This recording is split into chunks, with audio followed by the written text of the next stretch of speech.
pray for me? Opo.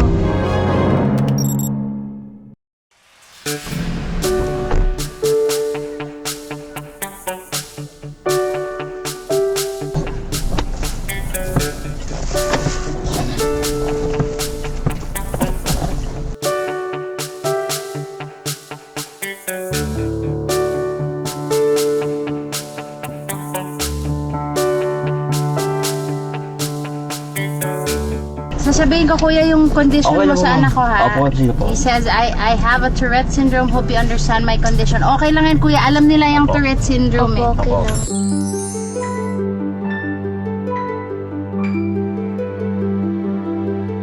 May mga bata na hindi pa sila mulat sa mga nakita nila, hindi pa gilagaw na intindihan. Kaya sa mura edad ng bata niya, parang nakakagulat siya na parang naiintindihan niya yung kalagayan ko, naiintindihan niya ako. And he's still strong. He managed. When was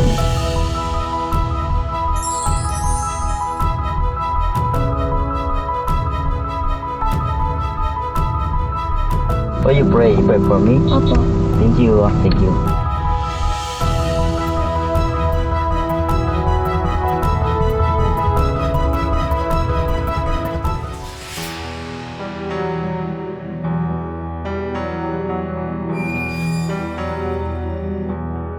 Ako po ay mayroong Tourette syndrome, isa sa neurological condition kung saan mayroon akong mga involuntary movement o mga hindi mapigil na paggalaw. Nagsimula siya mapikit-pikit, mga paggalaw-galaw ng ulo, mula ulo ng paan, may nawawala, may papalit. Kaya ko naman, yung nagagawa ng ibang kagaya kong driver, minsan talaga may mga pagkakataon talaga na yung iba parang nakukulangan sila ng tiwala sa'yo, may mga pagkakataon talaga ganun. Yun yung mabigat na part na alam sa sarili mo na kaya mo naman yung gagawin ng trabaho mo, pero di pagtitiwalaan.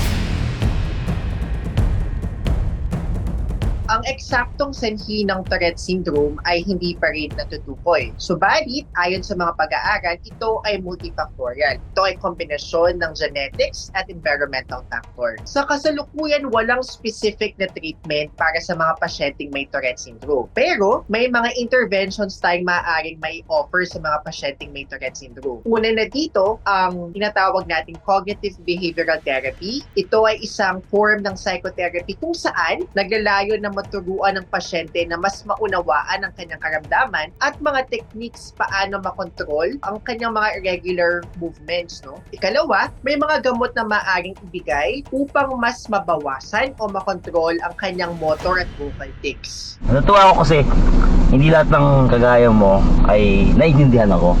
Madalas nakapagsa kayo ng kagaya mo, pinatawaran ako, natatawa sila.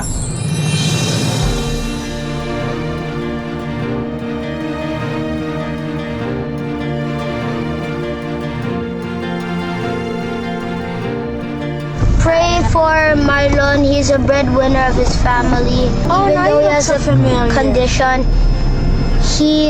he's still strong. He's living well.